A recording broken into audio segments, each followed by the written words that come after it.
મહાશિવરાત્રિથી આ રાશિના જાતકો માટે શુભ દિવસોની શરૂઆત થશે. શિવની કૃપાથી ધનની વર્ષા થશે. 300 વર્ષ પછી મહાશિવરાત્રિ પર બની રહ્યો છે એક દુર્લભ યોગ. આ રાશિઓ પર થશે ભગવાન શિવની કૃપા, થશે દરેક કાર્ય પૂર્ણ. નમસ્કાર મિત્રો, અમારી ચેનલ પર ફરીથી તમારા બધાનું સ્વાગત છે. ચાલો આજના વિડીયોની શરૂઆત કરીએ. આ વર્ષે મહાશિવરાત્રિ 8મી માર્ચે આવી રહી છે. આ દિવસે ખૂબ જ દુર્લભ યોગ બની રહ્યા છે, જેના કારણે કેટલીક રાશિના લોકોને ભગવાન શિવની વિશેષ કૃપા પ્રાપ્ત થશે. હિન્દુ ધર્મમાં મહાશિવરાત્રિનું વિશેષ મહત્વ છે. ભગવાન શિવને સમર્પિત આ દિવસે વ્રત રાખવા અને યોગ્ય પૂજા કરવાથી વ્યક્તિને દરેક ક્ષેત્રમાં સફળતા મળે છે અને જીવનમાં સુખ સમૃદ્ધિ મળે છે. તમને જણાવી દઈએ કે ફાલ્ગુ મહિનાના કૃષ્ણ પક્ષની ચતુર્દશી તિથિએ મહાશિવરાત્રિનું વ્રત રાખવામાં આવે છે. આ વર્ષે મહાશિવરાત્રિ 8 માર્ચ 2024 શુક્રવારના રોજ આવી રહી છે. જ્યોતિષ શાસ્ત્ર અનુસાર આ દિવસે ખૂબ જ દુર્લભ યોગ બની રહ્યો છે. એવું માનવામાં આવે છે કે લગભગ 300 વર્ષ પછી આવો યોગ બની રહ્યો છે, જેના કારણે અમુક રાશિના લોકોને ભગવાન શિવની વિશેષ કૃપા પ્રાપ્ત થશે. હિન્દુ કેલેન્ડર મુજબ મહાશિવરાત્રિના દિવસે સવારે 4 થી 45 વાગ્યાથી આખો દિવસ શિવ યોગ ચાલશે. આ સાથે સવારે 6 થી 45 થી સર્વાર્થ સિદ્ધિ યોગ શરૂ થઈ રહ્યો છે, જે સવારે 10 થી 41 સુધી ચાલશે. એવું માનવામાં આવે છે કે લગભગ 300 વર્ષ પછી મહાશિવરાત્રિના દિવસે આવો સંયોગ બની રહ્યો છે. તે જ સમયે જ્યોતિષ શાસ્ત્ર અનુસાર જો આપણે ગ્રહોની સ્થિતિ વિશે વાત કરીએ તો મકર રાશિમાં મંગળ અને ચંદ્રનો સંયોગ છે, જેના કારણે ચંદ્ર મંગલ યોગ બની રહ્યો છે. આ સાથે કુંભ રાશિમાં શુક્ર, શનિ અને સૂર્યના સંયોગથી ત્રિગ્રહી યોગ બની રહ્યો છે અને રાહુ અને બુધનો યુતિ મીન રાશિમાં થઈ રહ્યો છે.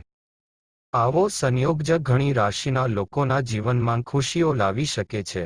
વહાલા મિત્રો, વિડીયોમાં આગળ વધતા પહેલા હું આપ સૌને વિનંતી કરું છું કે જો તમે પણ ભગવાન વિષ્ણુ અને માતા લક્ષ્મીની કૃપા તમારા પર રહેવા માંગતા હોય તો કૃપા કરીને આ વિડીયોને લાઇક કરો અને ચેનલને સબસ્ક્રાઇબ કરો અને ઘંટડીને દબાવો નોટિફિકેશન, જેથી તમે અમારા આવનારા વિડીયોની સૂચના મેળવનાર પ્રથમ વ્યક્તિ બની શકો. તો ચાલો જાણીએ આ રાશિઓ વિશે. નંબર 1, મેષ. મેષ રાશિના જાતકોને બાબા ભોલેનાથના વિશેષ આશીર્વાદ મળવાના છે. અચાનક આર્થિક લાભ થવાની સંભાવના છે, તેમજ નોકરીમાં પ્રમોશનની પ્રબળ તકો છે. તમને દરેક કાર્યમાં સફળતા મળશે. પાછલા સમયથી તમે તમારી કારકિર્દીમાં જે પણ સમસ્યાઓનો સામનો કરી રહ્યા છો તેનો અંત આવશે. સંતાનની ઈચ્છા ધરાવતા દંપતીને ભગવાન શિવની કૃપાથી સંતાન થવાનું છે. આ રાશિના જાતકોની તમામ ઈચ્છાઓ આર્થિક લાભ સાથે પૂર્ણ થઈ શકે છે. કારકિર્દીમાં ઉન્નતિ અને પ્રમોશન મળવાની પ્રબળ તકો છે.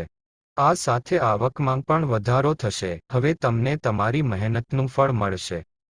આ સાથે તમારી નેતૃત્વ ક્ષમતામાં પણ વધારો થશે. કારકિર્દીના ક્ષેત્રમાં ચાલી રહેલી તમામ સમસ્યાઓનો અંત આવી શકે છે અને પ્રગતિનો માર્ગ મોકળો કરી શકે છે.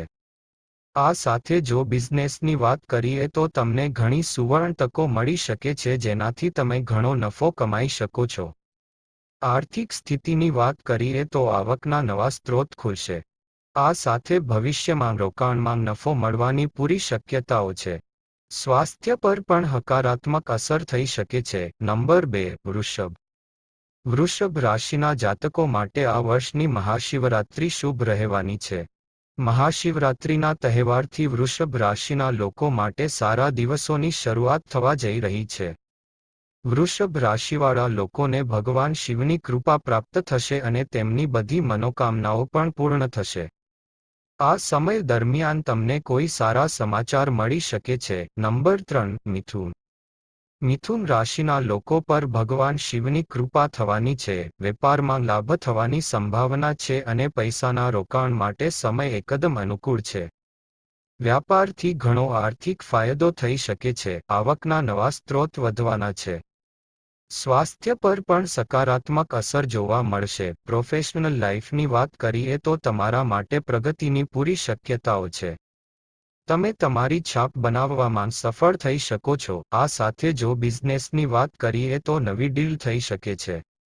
આમાં તમને ભવિષ્યમાં ઘણો ફાયદો થશે. તમને સંબંધોમાં પણ ઘણો ફાયદો જોવા મળશે. ભગવાન શિવની કૃપાથી લાંબા સમયથી અટકેલા કામ ફરી શરૂ થઈ શકે છે અને તમને તેમાં સફળતા પણ મળી શકે છે. નંબર 4. કર્ક રાશિના લોકો પર ભગવાન શિવની કૃપા રહેશે.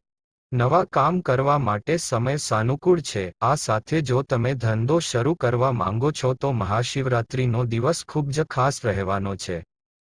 પૈતૃક સંપત્તિના વિવાદનો અંત આવવાનો છે. આ સાથે જમીન ખરીદવાની પણ શક્યતા છે.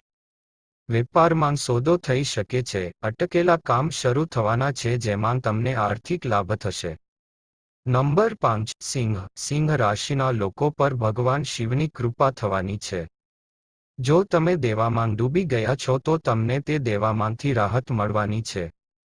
ઓછા ખર્ચ અને વધુ આવકના કારણે બેંક બેલેન્સ પણ વધવા જઈ રહ્યું છે.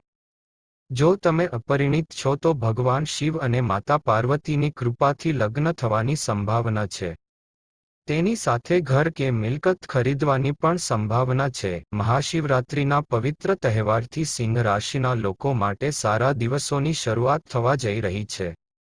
સિંહ રાશિવાળા લોકોની બધી ઈચ્છાઓ પૂર્ણ થશે. જો તમે નોકરી શોધી રહ્યા છો તો તમે તમારી પસંદગીની નોકરી મેળવી શકો છો. સામાજિક ક્ષેત્ર અને કાર્યક્ષેત્રમાં તમને પદ અને પ્રતિષ્ઠા મળશે. આર્થિક સ્થિતિમાં સુધારો થશે. સિંહ રાશિના લોકોને ઘણો ફાયદો થશે. આ રાશિના લોકોને પૈસા કમાવવાની ઘણી તકો મળી શકે છે. આની સાથે ભાગીદારીમાં કરવામાં આવેલ ધંધામાં ઘણો ફાયદો થવાનો છે. નાણાકીય સ્થિતિ સારી રહી શકે છે. આ સાથે તમને દેવામાંથી રાહત મળશે અને તમારું બેંક બેલેન્સ પણ વધશે. નવું વાહન, મકાન કે મિલકત ખરીદવાનું સપનું પૂરું થઈ શકે છે. ઉપરાંત, જો આપણે સંબંધો વિશે વાત કરીએ તો વસ્તુઓ તમારી તરફેણમાં હશે. ભગવાન શિવ અને પાર્વતીની કૃપાથી તમારા માટે સારો સંબંધ બની શકે છે. લવ લાઈફ ઘણી સારી રહેશે. નંબર 6. તુલા. મહાશિવરાત્રિના આ પવિત્ર તહેવારથી તુલા રાશિના જાતકોની આર્થિક સ્થિતિ વધુ મજબૂત બનવાની છે. તુલા રાશિવાળા લોકોને પૈસા સંબંધિત કામમાં સફળતા મળશે. લોકો સાથેના સંબંધો ગાઢ બનશે. વિવાહિત જીવન સુખી રહેશે. માન સન્માન વધશે. નંબર 7. કુંભ. મહાશિવરાત્રિના દિવસથી કુંભ રાશિના લોકોના જીવનમાં ખુશીઓ આવવાની છે. મહાશિવરાત્રિ પછી કુંભ રાશિના લોકોની તમામ મનોકામનાઓ પૂર્ણ થશે. જો તમે ક્યાંક રોકાણ કરવાનું વિચારી રહ્યા છો તો આ સમય તમારા માટે શુભ છે. નોકરી કરતા લોકોને નોકરીની નવી તકો મળશે. તો મિત્રો, હવે પછીના વિડીયોમાં મળીશું એક નવી માહિતી સાથે. ભગવાન તમને બધાને આશીર્વાદ આપે. જય શ્રી કૃષ્ણ મિત્રો.